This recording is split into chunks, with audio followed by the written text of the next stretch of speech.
پس از امضای سازشنامه عمومی استقرار صلح و رضایت ملی در جمهوری تاجیکستان سنه 27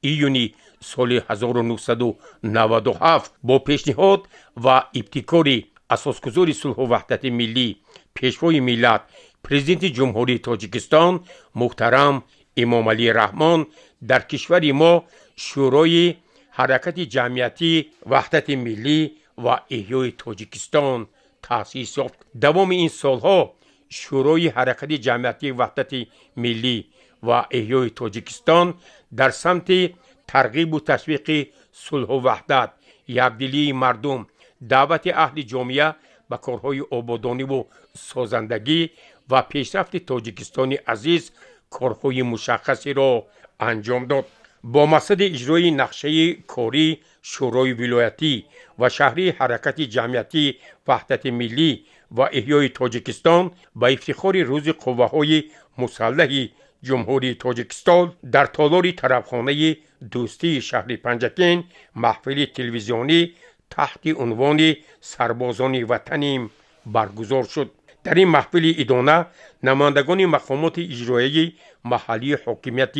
دولتی شهر پنجکین، شوراهای ولایتی و شهری حرکت وحدت ملی و احیای تاجیکستان، سابقه‌داران ارتش ملی، سربازان اینترنشنالیست، بانوان فعال، افسران و سربازان، جوانان، کارمندان ساحه‌های گوناگون، اهل فرهنگ و هنر، گروه‌های ایجادی، تلویزیون‌های صوت و سیما شرکت ورزیدند. معاون رئیس شهر پنجکین نقیبی پروینه نمایندگان ولایتی و حاضرین را از نام رئیس شهر پنجکین، رئیس شورای شهری حرکت وحدت ملی و احیای تاجیکستان عبدالخالق خالقزاده با فرارسی سنه فرخنده روز ارتش ملی جمهوری تاجیکستان تبریک و شادباش نموده تهیه این برنامه تلویزیونی را برای بلند برداشتن تربیه حربی و تندرستی نورسان و جوانان، افتخار از تاجیکستان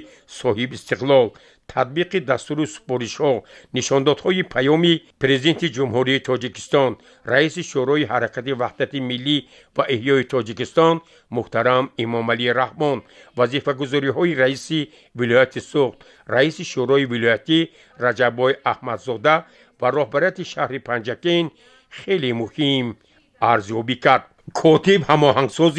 شورای ولایتی حرکت وحدت ملی و احیای تاجیکستان اعظم حاتمی برای تشکیل و برگزاری محفل تلویزیونی با رهبریت شهر پنجکین، شورای شهری حرکت جمعیتی وحدت ملی و احیای تاجیکستان و دیگر مسئولین عرض سپاس کرد و همزمان حاضرین و اشتراکچیان این محفل را با افتخار روز ارتش ملی جمهوری تاجیکستان صمیمانه شادباش گفت. از طرف گروه ایجادی تلویزیون ولایت سوخت محفل تلویزیونی سربازان وطنیم با سخنرانی ها، مصاحبه ها، برنامه فرهنگی و موسیقی تهیه گردید که در روزهای تجلیل سنه فرخنده 32 سالگرد تأسیس یابی قوه‌های مسلح جمهوری تاجیکستان نمایش داده می شود. در یک فضای تنتنوی به محافظان وطن